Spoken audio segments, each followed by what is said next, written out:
Okay, testing. Yeah, looks like it's going through. So in the few minutes before class officially starts, last time I was telling you about Alan Turing, and now I want to tell you about the Feynman lectures on computation, because Richard Feynman actually did his own class on the theory of computation with a chapter that gives a good non-expert summary of Alan Turing's work. Also talks about information theory, talks about the fundamental limit to computation in terms of thermodynamics. Basically, what is the minimum amount of energy that you would need to perform a logical operation on one bit of information? And it turns out that our computers are way, way, way, way far away from that limit. We are nowhere near the maximum thermodynamic efficiency. Even DNA processing turns out to be pretty far from that limit. It also has one of the first discussions of quantum computation found in any book. And while that discussion is now quite dated, since there's been at least a little bit of progress in quantum computation since the 80s, it's nonetheless a fascinating snapshot of how the field came to be, and one of the most famous physicists of the 20th century contributing to the birth of that field. So with that, let's get to today's topic. So before, I was telling you that there is a fundamental limit to how small of a spot we can focus light to. That if we try to focus light through a circular aperture, and then you zoom in on the focus spot produced by the lens, you get a shape that looks roughly like this. And the width of that shape is proportional to the wavelength of light. If we were to increase the wavelength of light, this spot would be larger. And if we were to narrow the aperture, then the spot would also be larger, which is consistent with things that we have repeatedly found, that light spreads out more. Whenever we try to figure out what angle light spreads out over, we always get formulas that involve the sine of an angle being proportional to the wavelength of light over the width of the aperture. So it's no surprise that once again, we find that here. Now, this is assuming you have a very good lens, a lens with no aberrations. And I said several times when we were going through lenses that most of what you learn about lenses in the class at this level is based on the assumption of a thin lens. If you don't have a thin lens and you don't have very small angles, then the light will not be focused well. So in this setup, the light is coming in from a wide range of angles. Now, to get light to come in from a wide range of angles, you need many, many lenses in sequence. And somebody got paid a lot of money to design this. And the kind of software that people use to design things like this, take an upper division physics class for. All right, so let's pick up then where we left off last time. Where we left off last time was we had just argued that the spot size that you can focus light down to is going to depend on the maximum path difference. And so if we were to go off axis, then we could figure out, well, how far off axis do we have to go for destructive interference? We go off axis, instead of following this path, we're following this path. We've changed the path length by y sine theta. It's negative to make it shorter. Likewise, if we go that far off axis, coming from the bottom of the lens, if we follow this path, instead of following this path, we take this path, which is longer, by plus y sine theta.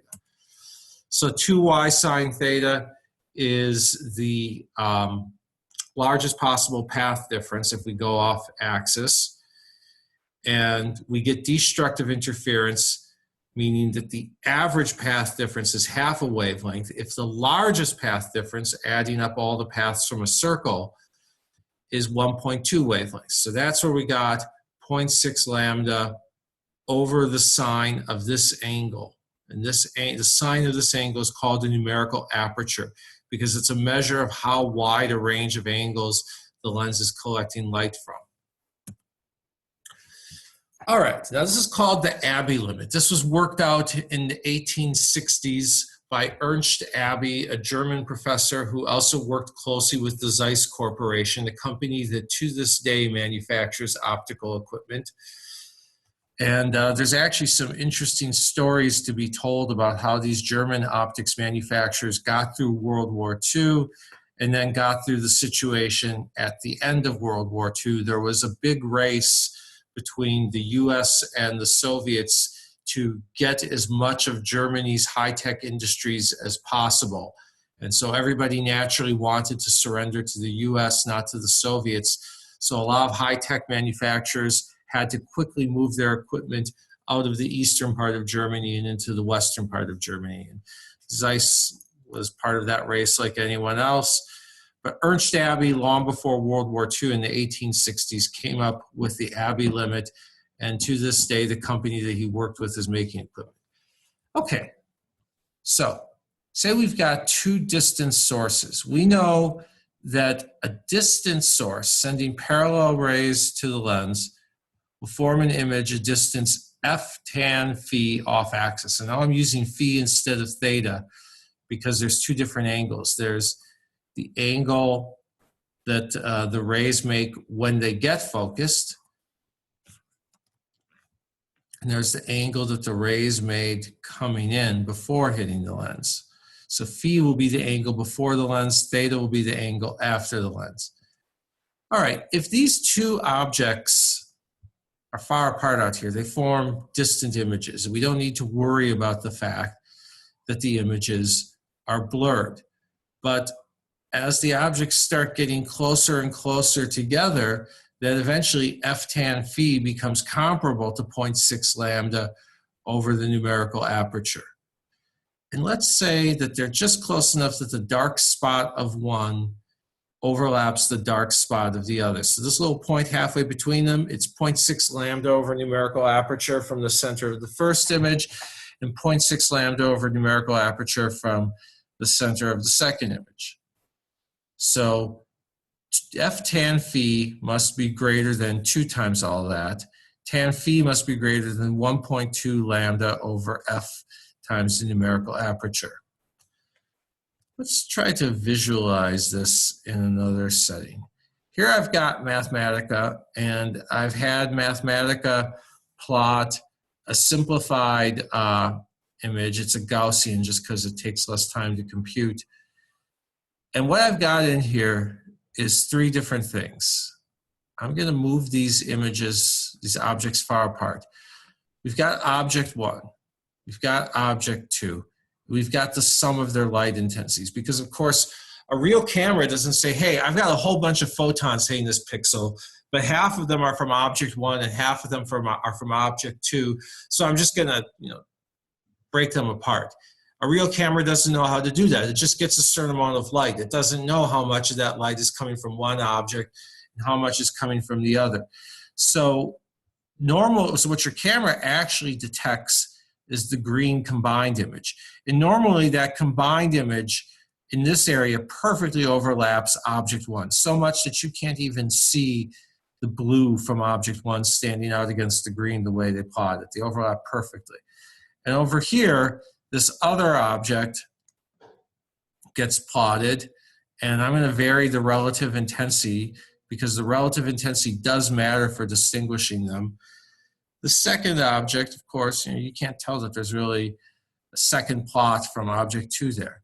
But as we start bringing them closer and closer together, now you see what happens. You see that, okay, this is what we would get. The blue is what we would get if we only had object 1. The orange is what we would get if we only had object 2. The green is what the camera actually receives. And if they're this close together, well, you can tell there's 2 things there. There's definitely a dip between them. Figuring out the details of it would be hard. It'd be even harder to figure out the details in this case. You'd say, well, there's a second hump there. What about now? Okay, we're looking at a very nice, smooth image. We're saying, well, of course there's a second hump there. But if it was noisy, if the signal was imperfect and there was a bunch of noise or distortion added on top of it, could you really be sure that there's a second thing there? I couldn't. In this case, could you tell? I couldn't. In this case, really, who could tell?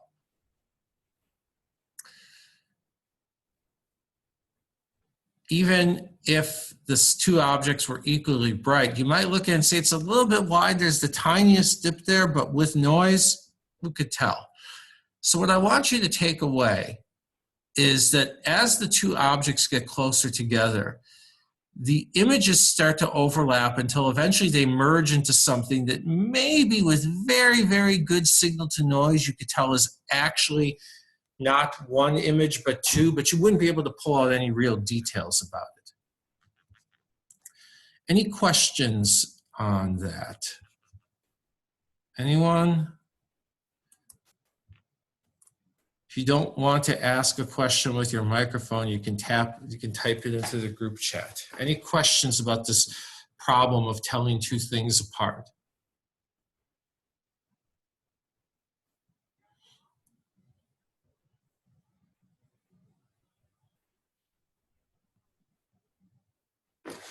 All right.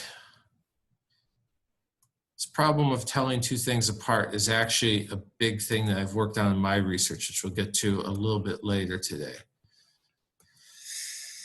All right, so we said that the bright spot of one and the bright spot of the other will be clearly distinguishable when their dark spots overlap if the tangent of the angle between these two distant objects is larger than 1.2 lambda over the focal length and the numerical aperture. Now we're going to make an approximation. We're going to say that these are small angles because, well, it's got to be a small angle if they're just barely resolvable. If they're just barely resolvable, the two things must be pretty close together, so the angle must be pretty small. So we can say that tan phi is roughly sine phi. And we're going to also say that theta is relatively small, which isn't always true, but those are easier lenses to design. So sine theta is roughly tan theta, and tan theta would be the lens radius, or half the diameter, a over 2, divided by the focal length. So we're going to get that sine phi must be larger than 1.2 lambda over the focal length times a over 2 times the focal length. And hey, the focal length just canceled out of the denominator. We've got this 1/2 in the denominator. 1 over 1/2 is 2, so we multiply that by the numerator, and we get 2.4 lambda over a. Now, in that case, these things are clearly resolvable. They're just barely resolvable if the separation is half of that, so that the dark spot of one is where the bright spot of the other falls, and conversely, the dark spot of this one over here, this object's dark spot there, overlaps this object's bright spot. Now they're just barely resolved. And if you say they're just barely resolved, that's called the Rayleigh Criterion, named after Lord Rayleigh, a British astronomer, who did all of this after Ernst Abbe. I don't know why Abbe gets less credit from physicists than Rayleigh does. So the Rayleigh criterion is that the sign of the angular separation of two objects must be larger than 1.2 lambda over a. And what we mean by angular separation is basically you're looking at two distant things, and you can imagine, well, first I'm just pointing my finger at one of them, and then I slightly tilt my body so my finger is pointing at the other one. What angle did I kind of have to turn through when I was tilting? Let's see if I can illustrate that. Normally I would act these things out in a classroom, but where is my video? Okay, looks like you can. I'm looking at my other camera, and it looks like you can see me. Okay, so imagine that, you know, I've just got my finger out. I'm lining up my eyesight with one object in the center of my face, and then I slightly pivot my arm to move it from the So instead of having my finger overlapping my nose, it's off to the side. That is the angular separation of my nose from the side of my face. Now, angular separation matters a lot. In astronomy, we're looking at two distant stars, and we're asking what angle do we have to pivot through to look from one star to the other. So let's talk about that. Let's talk about the 30-meter telescope, which, if built, will be one of the largest telescopes in the world. There's a telescope of similar size being built in South America right now. The 30-meter telescope will either be built in Hawaii or in the Canary Islands. To be more specific, if the telescope in South America is being built in the Atacama Desert, which is up in the Andes Mountains, not in the part of the Andes Mountains that has lots of jungle where a lot of people actually live, but down in Chile in the Atacama Desert, which is also in part of the Andes mountain range, but it's very sparsely inhabited because it's a desert. The 30-meter telescope will either be built on Mauna Kea in Hawaii, which is a very high altitude dormant volcano, or it will be built on a mountain in the Canary Islands. Anybody know why these telescopes have to be built in mountainous areas? Why it's so important to build in high mountains?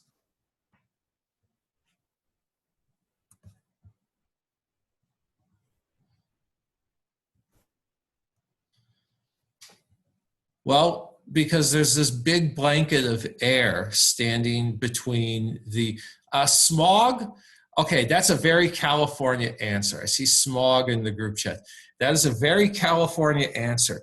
Most of the world doesn't actually have the kind of smog that we have. I grew up in a place called Wisconsin. It's very far from here, and they don't have near as much smog. It's to see through the atmosphere. Even without smog, even if you don't have tons of cars and mountains trapping the cars and the marine layer from the ocean, just the air itself, even clean air, is distorting the light. And so they go up very high on mountains to where the air is thin. I've actually been to the top of Mauna Kea. 7 years ago, I was in Hawaii for a conference, and we had some spare time, and a few of us decided to rent a Jeep. You have to rent a Jeep because these roads are very rugged, and drive up Mauna Kea.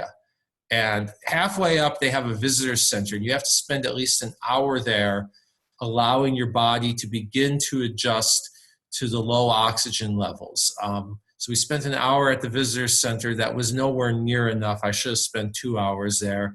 So I got to the top of Mauna Kea. I was very dizzy. But when you're up there, you are looking down on the clouds. And even though Hawaii is quite tropical and rainy, up there is very, very dry. So that's why they build these things up on tall mountains. Anyway, the 30-meter telescope, let me ask you guys this. Why is it that one of these telescopes will be built in South America and the other one will either be built in Hawaii or the Canary Islands, which are in the North Atlantic near Spain?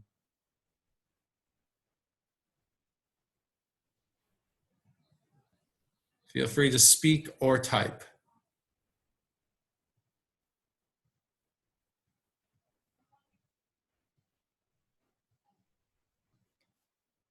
Why don't they? Exactly, to see different parts of the sky. Someone typed in to see different parts of the sky, because there are stars that are only visible from the southern hemisphere, and there are stars that are only visible from the northern hemisphere. All right, so 30-meter telescope. Let's say we were to aim this at a planet orbiting Alpha Centauri, and I believe that somewhere in the Alpha Centauri system there are planets. I'm not up on the latest there. And there could even be planets that we haven't seen yet.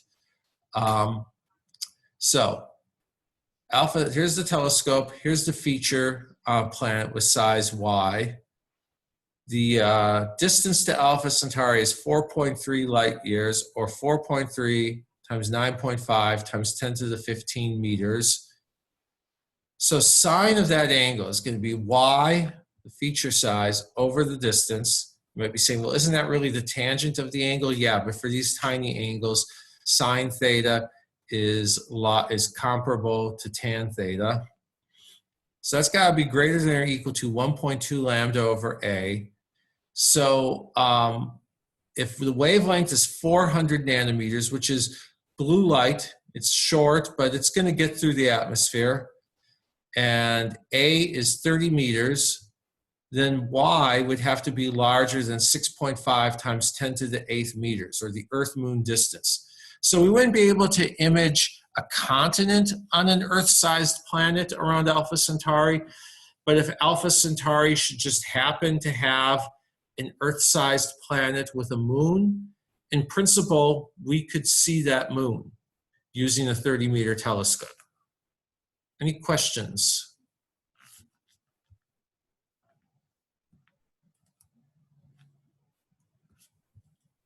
Anyone? Anyone? Going once, going twice.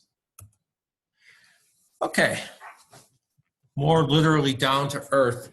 It's often claimed the spy satellite can read a license plate.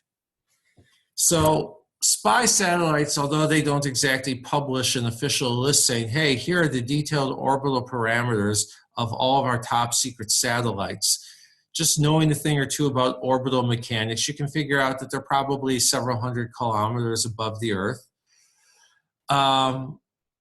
So we could figure out, well, to read a license plate, realistically, you're going to need at least centimeter resolution in order to see the details of a license plate. So sine of theta will be roughly tan theta, which will be 1 centimeter over 600 kilometers. Set that equal to 1.2 lambda over A. Again, we'll assume they're using blue light because that's the shortest wavelength. It's going to give you the best shot of seeing something. You are going to need an aperture of 28 meters. Now, I don't think that they have sent a 28-meter telescope up into space. I could be wrong. I say that partly out of humility and partly because the US national security apparatus has entire divisions whose main task is to take very large bales of money and aim flamethrowers at them. So they could just be burning massive amounts of cash to send up a 30-meter telescope. But the 30-meter telescope is a big endeavor. Getting something like that aligned and having it survive the vibrations of a trip up into orbit, rather unlikely. So what they probably do is they probably have two much smaller telescopes separated by 28 meters or more, and then they have a fiber optic cable running between those two telescopes, and that fiber optic cable combines the light so that the light from one of them can interfere with the light from the other one of them, and if they're aimed at exactly the same point, then they will interfere constructively. But anything off axis will interfere destructively. So basically, it would be what we did a few pages ago in the notes. They would have this be one of the mirrors collecting light and focusing it there, and this be the other mirror collecting light and focusing there. And they would just have to, they don't need to have anything in between these. They just need to maintain these two mirrors at a fixed distance. A simple pole will do. They don't need a giant mirror, just a long, narrow pole holding these two mirrors at a fixed distance. And then aim those two, aim the light from each of those collection mirrors at a point here. And anything that they're both aimed at, it'll interfere constructively. Anything coming in off axis will interfere destructively as long as 2y sine theta is lambda over 2. And now you don't need to have 2y sine theta. You don't need that largest path difference to equal 1.2 lambda because we're not combining anything that came from paths in the middle. You would only need that largest path difference to equal lambda over 2. So that's my guess as to how spy satellites do this. And you might think, well, how feasible is this? The answer is the two civilian telescopes on top of Mauna Kea in Hawaii do this. The Keck telescopes are joined by a fiber optic cable. They're farther apart from each other than their diameters, and the fiber optic cable between them combines the light so that they are acting as something with a much larger baseline, a much larger aperture, and they can resolve very tiny things in space. Any questions?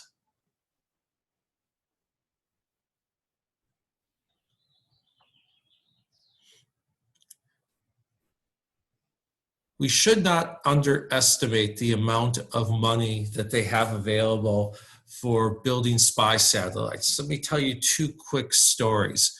One is, this was made completely public about a decade ago.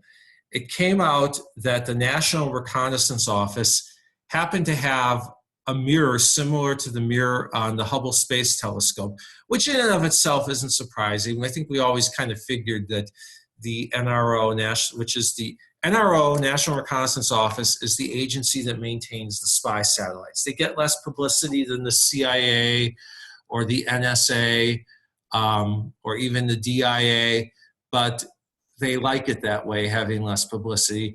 I once drove past their official headquarters in suburban Maryland. I was just out running errands one day when I was living in the DC area. I have never seen that much security around a government building on a Saturday. Anyway, the NRO once revealed that they just happened to have a spare Hubble mirror lying around in the basement.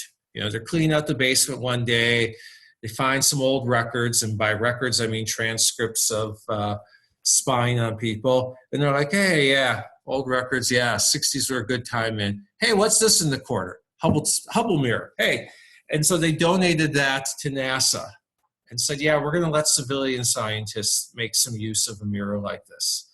So that's how much money they have, that they could just have a spare Hubble Space Telescope lying around in the basement the way most people have old mixtapes lying around in the basement. The other story is that, has anybody heard of the James Webb Space Telescope? Does anybody know what the James Webb Space Telescope is? Well, it's an infrared telescope that will be launched into space soon. And the thing about the James Webb Space Telescope is that in order to get a giant mirror so they can do high resolution imaging, they're going to actually have several smaller mirrors as part of an elaborate assembly that then unfolds. Now, getting a giant mechanical device to unfold properly to the needed precision, and we're talking wavelength precision here, that's hard. That's hard to do on Earth. To do it in space, when there's nobody around to look at it and fix it and bang on it and say, hey, why isn't this working? Hit it a few times. That's even harder. And I know somebody who had a summer internship at a company working on the early stage designs, and they were talking about that. And the people from Northrop, the company that's making this and also does a lot of classified work, they're like, oh yeah, we're sure we can do it. And my friend kept saying, well, how are you sure? This has never been done before. They're like, don't worry, we can do this. We can unfold a mirror this big in space. How do you know? Like, it'll be easy. At a subsequent meeting, they told her that, all right, we weren't allowed to tell you this before, but we just got permission to tell you. This has been done 5 times before in space. They couldn't say who did it, under what circumstances, for what. They could just say that it's been done several times before. So that's why I sometimes say that the people who build our spy satellites have an entire division devoted to burning large stacks of cash on fire, because that's how rich they are, that they can do things that the civilian astronomy community hasn't seen. All right, so spy satellite reading a license plate. We did that one. How fine of a detail can your phone spot across the room? So your phone probably has about a centimeter aperture. And let's say a room is several meters across. Then sine theta would be y, the feature size, over L, 1.2 lambda over A. Again, work with blue light. We would get about 1/4 millimeter in principle. I don't think that your typical camera phone is diffraction limited like that, but if it were diffraction limited, then in principle, you could see a 1/4 millimeter feature if the aperture is really a centimeter and it's using the full aperture. What about the smallest thing the eye can see? Now, it turns out that when the eye gets its best resolution, the eye aperture can be quite large, but when it gets large, then your eye winds up having aberrations. But at roughly 2 millimeters, 1 or 2 millimeters, you get your best resolution. And at that aperture, we're going to say that again, y over L, tan theta is 1.2 lambda over A. But now lambda is not going to be 4 times 10 to the minus 7 meters. It's going to be that divided by the refractive index of water, because the light isn't getting focused in air. The light's coming from air. But the place where this process is happening, this interference of light, that's happening in your tissue. And the tissue of the eye, like most tissue in the human body, is mostly water. And well, it's not actually called tissue, it's called the vitreous. But anyway, the point is that the interior of your eye, like most of your body, has a refractive index similar to water. So I'm going to approximate it with 1.33. I'd have to look it up to see exactly what it is. You could, in principle, see something that's 0.1 millimeters in size. If you were holding it about half a meter from your eye, you could say, well, why not hold it even closer? Once it gets closer, it gets a little bit harder to focus. And how close you can hold it before it's hard to focus depends on age. But these are all rough estimates. So it would be about 0.1 millimeters, maybe 0.05 millimeters, depending on that distance. That's the width of a human hair, which is about the smallest thing we can see. And that calculation where I get something comparable to the width of a human hair more or less matches up with our day-to-day experience. Any questions?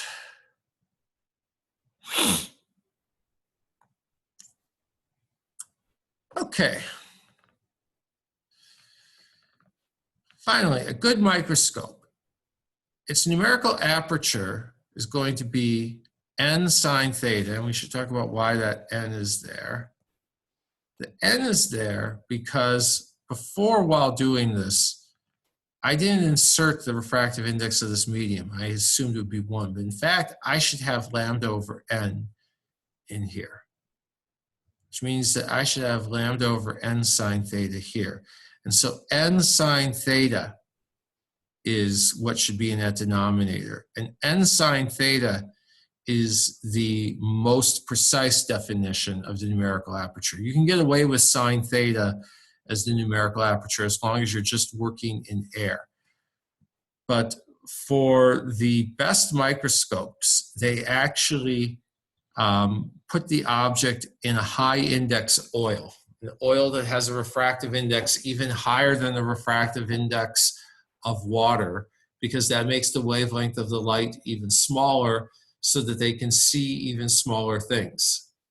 So the smallest thing that you could resolve will be 5 times 10 to the minus 7 meters, because people usually do this with green light. Working with blue is actually harder for a variety of reasons. Multiplied by the 0.6, divided by 1.6, and so you get 180 nanometers, or 0.18 microns. Now, that's the thing you could see, but in the image plane, the image is going to be 100 times that size because it's magnified, and most good microscopes have 100x magnification. All right, so it's not going to be 0.18 microns, it's going to be 18 by 18 microns, and your typical pixel is 5 microns on a side. So it's going to be about 4 pixels by 4 pixels. And that is the smallest thing that you can see with a conventional microscope. And when this was taught to me in college, they said that this is a fundamental limit to the focusing of light, that the laws of physics do not permit you to go any farther than that. And I took this to heart and said, okay, the diffraction limit's as far as we can go. And then I went to grad school, and in grad school, I got a part-time teaching job teaching optics at a photography college. And I said to the students, you know, light detection technologies might change. Everybody's replacing film with digital right now. Digital technology will continue to change. Filter technologies will continue to change. But the diffraction limit, that's here to stay. Then I finished my PhD, got my first full-time research job, and lo and behold, I learned that there are things beyond the diffraction limit, which I will talk about next. But before I do that, does anybody have questions on the diffraction limit? Going once, going twice, going 3 times.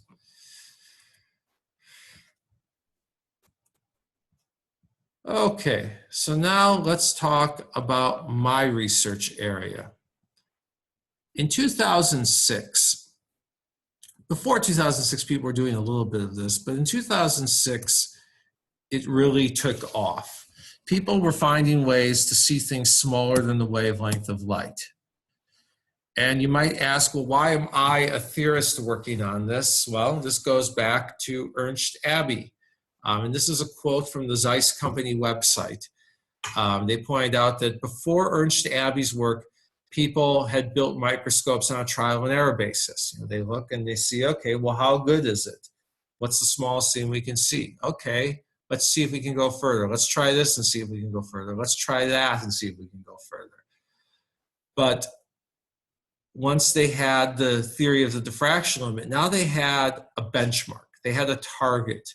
They knew what they could and couldn't see.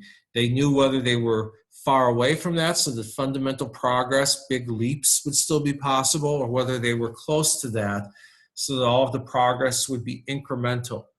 And this is the sort of thing that happens for every new technology. Every important new technology, someone eventually comes along and does a mathematical analysis of the limits to its performance. We got the laws of thermodynamics from the steam engine. We didn't get the steam engine from the laws of thermodynamics. People were building steam engines before they understood the laws of thermodynamics. Then at some point, somebody said, hey, well, I would like to know how far we can go with these steam engines. What is the best possible efficiency we can get? And then the laws of thermodynamics were worked out. Likewise for the computer, people were starting to work on computers, and they didn't yet have computers as we know them today, but people have been working on computing machines, and then Alan Turing worked out his theory of what is and isn't possible with a computing machine. People had telegraphs and radios for a while, and then Claude Shannon came up with information theory. Well, it's the same thing with microscopes or telescopes. So again, ideally, you'd like to have a point object produce a point image. But that's not what happens. We get these overlapping blurs if the objects are too close. And I'll skip that. This is from a research talk I usually give. This is a simulation of what happens as you bring 2 molecules closer and closer together.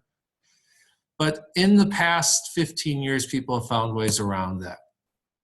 It starts from this insight. Sub-wavelength information is accessible. This is a computer simulation of a really good image of a fluorescent molecule. And the position of that fluorescent molecule corresponds to the center of a pixel. And you can see how it's nicely symmetric because the molecule is right at the middle there. There's just as much light here and here, just as much light here and here. Then we shifted a quarter of a pixel to the right. And you see how it's a little bit brighter here than there, a little bit brighter here than there. Even though the actual change in distance is way less than the diffraction limit, there is a noticeable effect. And if the human eye can see that effect, then at least in principle, someone could program a computer to see that effect and say something a little more quantitative than just, it changed. But say something like, well, it changed as though the molecule moved 0.25 pixel widths. And then when the molecule shifts so far that it's on the border between two pixels, this pixel is now just as bright as that pixel. And this one is just as bright as that pixel, and so forth. So in 2000, really in 2005, but in 2006 it became big, people started working with the idea of molecules blinking on and off. What they realized is that instead of having two molecules both producing light at the same time, let's first have one molecule on. All right, we've got a fluorescent molecule, a molecule that glows when you shine light on it. And only one of these molecules is emitting light for a while, and the other one is dark. So we look at this picture and we say, okay, based on this position, there must be a molecule there. And then later on, this molecule on the left has stopped emitting light, and this one has started emitting light. So you get a bunch of light from that. You say, all right, based on that image, there must be a molecule here. And you build up a quantitatively valid map of where all the molecules are. And two different groups came up with this around the same time. One of them called it Photoactivation, Localization, Microscopy. They're a more politically influential group. So PALM has become the most common acronym. Another group came up with Stochastic Reconstruction Microscopy, STORM, which has been a less popular acronym. Again, the basic idea is that in principle, we've got many of these molecules. By the way, I should say a little bit about fluorescent molecules. Like I said, a fluorescent molecule absorbs light and then re-emits it, so it glows. And what biologists do is they work with chemists to make fluorescent molecules that will only attach to a very specific piece of the cell. Maybe they want to look at the membrane. Maybe they want to look at the cytoskeleton, the bones. Maybe they want to look at the nuclear membrane. Maybe they only want to look at a certain protein as it moves around in the cell. But whatever it is that they want to look at, they work with a chemist to make a molecule that will only attach to that thing, that one thing they want to look at. And it won't attach to anything else. And then they shine light on the cell, and they know that wherever they see glowing, that must be the glow of the thing that they put in there, the thing that they wanted to look at. And if all of them are emitting at once, you'd have a problem. But only a few of them emit at once. You got one here, one here, one here. All of these others aren't emitting light. And so we can find the center of each of these circular images and say there's a molecule here, here, and here. Later on, we find the center of a different set of circular images, and we say there are molecules here, here, and here. And now and then there will be some overlaps, because in all of these experiments, you don't get to decide, hey, I want this one and this one on, but not that one. You can only you can only set things up so that a certain fraction of them will turn on. And a different fraction of them will turn on at every second. You don't get to decide which ones. But my students and I over the years have done a lot of work on this problem. We're not the only people to work on this problem, but our main analysis was to say, okay, given that this is going to happen, how does that affect the rate at which you can get information out? Because these are going to produce errors, but what will be the rate of those errors? What percentage of your images will be contaminated by those errors? Now, what really limits you as well is the fact that the photons don't arrive all at once. We get them one at a time in an unpredictable sequence. So this molecule is glowing, which means it's emitting photons one at a time. Here's the first 50 photons. Here's the first 200 photons. It's starting to take shape. Here's the first 800 photons, and if you are really lucky, here's the first 2,500 photons. Now it's really taken shape. Now it's very symmetric. Now you could very accurately say, all right, I know exactly where the center of this is. Over here, you could only get a very rough estimate of the center. Here, even rougher. The basic idea is that the default state of the molecules is a dark state. It's a state that won't glow. But you send in, I don't know why these symbols came out wrong. You send in some light, some blue light, that will switch it from a dark state to what's called a metastable state, meaning it stays there for a while. And in this state, it can glow. If it stays here for a while, and now you send in some blue light, some green light, green light, it'll absorb the green light, go to a higher energy level. There's actually many energy levels here. The difference between these levels is how much vibrational energy does the molecule have. Because when you send a molecule to a higher energy level, there's two different things that can happen. One is that the electron could go to a different orbital. Okay, the electron goes to a higher orbital. That's some of the energy from the green light.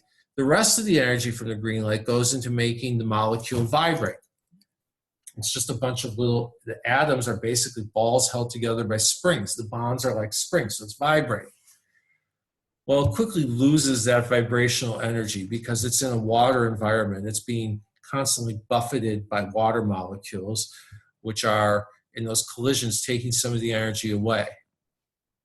So now it's down here. It's lost some vibrational energy. When it eventually returns to this metastable state, it has less energy, so it emits a lower energy red photon. All right, so we send in green light, we get out red light. This way we can tell that it's exactly where the molecule is because the glow is different from the light we sent in. Then we send in some more green light, get out some more red light, some more green light, get some more red light. It keeps going through this cycle for a while until eventually, by chance, it returns to this default dark state. But in the meantime, we got a whole bunch of light out from here, which means that we were able to get a nice sharp image. Here are some pictures of things that people can do with that. This is a conventional microscope image of the microtubules, the bones of the cell. This is an image done via these tricks. See the difference? Here you can image individual tubules. You could start studying the properties of these networks. You could start studying their geometry. You could study how these things flex. More pictures. Here are microtubules and also the outer membranes of the mitochondria, the place where the cell burns sugar to release energy. These are more complicated images. These are images of something called a receptor, a protein molecule that sits on the surface of the cell and receives signals from the environment. Here are some focal adhesions. These are things on the surface of the cell that interact mechanically with the environment. Here they're tracking essentially the muscles of the cell in live neurons. Here they're looking at a process involved in the production of proteins based on information in the DNA. Here you see very nice periodic ordering of proteins in the axons, the little tendrils or wires sent out by neurons to interact with neighboring neurons. Any questions on that?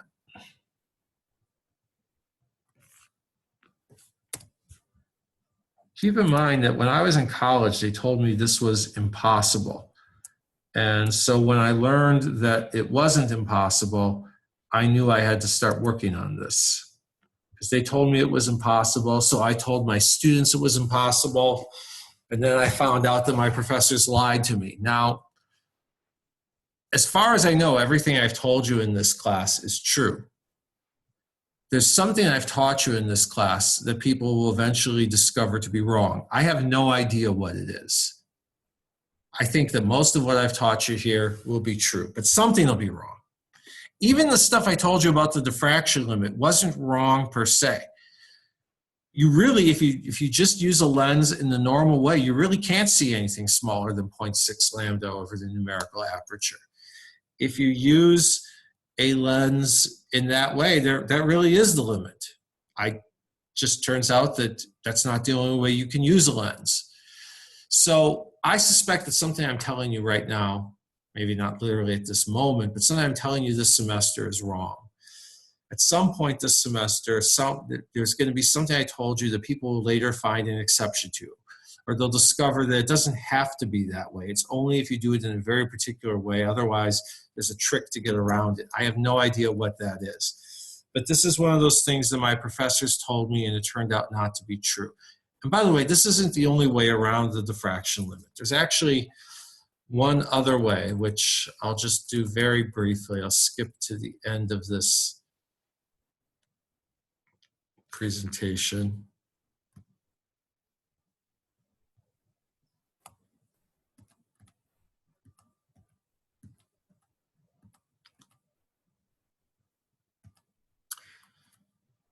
All right, so let's say that we've got a beam focused to a size comparable to the wavelength of light.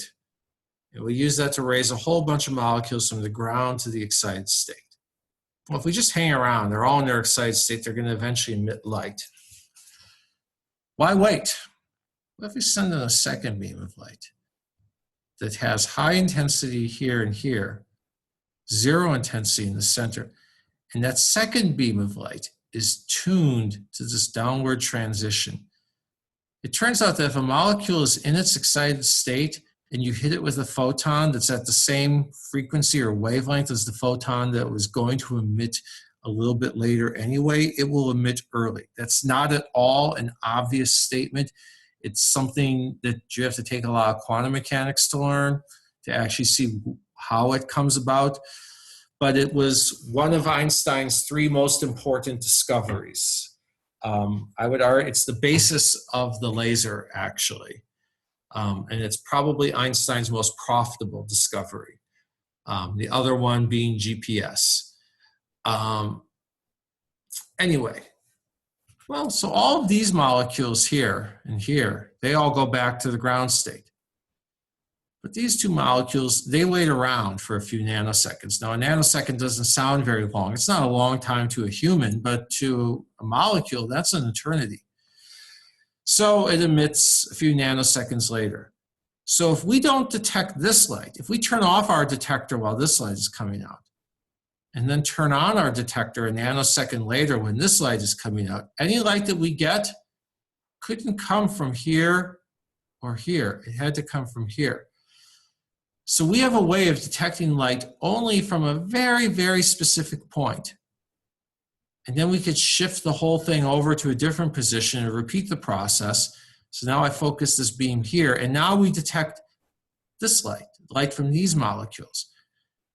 Now, if there are no molecules there, hey, we've just learned that there's molecules here but not there, even though the separation between these 2 points is way less than the diffraction limit.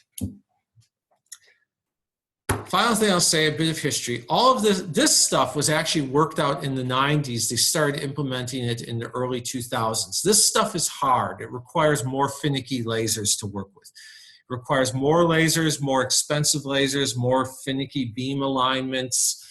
It's a whole lot harder to work with. The other stuff is cheaper. Now, cheap could still mean a couple $100,000, but this would mean several $100,000. So this stuff is still more expensive. All of these discoveries in 2014 resulted in a Nobel Prize. And in one of those grand ironies of science, the Nobel Prize Committee decided that they would give the Nobel Prize in chemistry for the people who did this and the other stuff I talk about on the grounds that, hey, it all involves manipulating the states of molecules. Okay, fine, but they're overcoming a fundamental barrier to the focusing of light. And they're using all of this to do biology. So I think they should have either gotten the physics prize or the physiology and medicine prize. That year, they decided to give the physics prize to someone who synthesized and characterized gallium nitride. Their argument was that, well, you know, synthesizing and characterizing a new chemical compound is chemistry. Yeah, but they did that so that they could my argument is that it's chemistry. Their argument was that, hey, yeah, it was chemistry, but they then did a bunch of physics with those materials. I think they should have given the chemistry prize to the person who synthesized a new compound. And they should have given the physics prize to the people who overcame a barrier to the focusing of light. But what do I know? I'm just a physicist. Anyway, that's all I have to say about diffraction-limited imaging. I'm happy to stick around and take questions on it because I do a lot of research on it. I'm happy to take questions about some other time. Starting Friday, we dive into relativity. And starting Friday, you will need, let me get the book. you will need Moore's 6 Ideas That Shaped Physics Unit R, that other book that I had on the syllabus. And the reason you're going to need it is because at the end of every chapter, there are these 2-minute problems, he calls them. Now, I will also be showing them in Zoom, but it would really help if you had these so that you can add notes to them and study from them, because I have PowerPoints of these, which I will share via Zoom. If you have the book in front of you, then you can write notes on the diagram and hang on to it and go back to it and study it later. All right, that's all. Have a good day.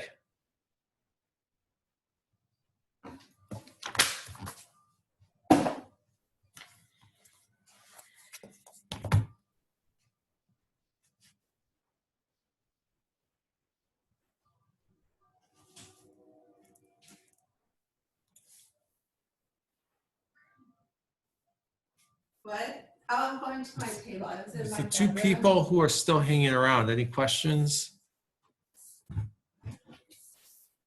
All right. I'm sorry. I went to another room. All right, and I'm done, Adrian. Okay.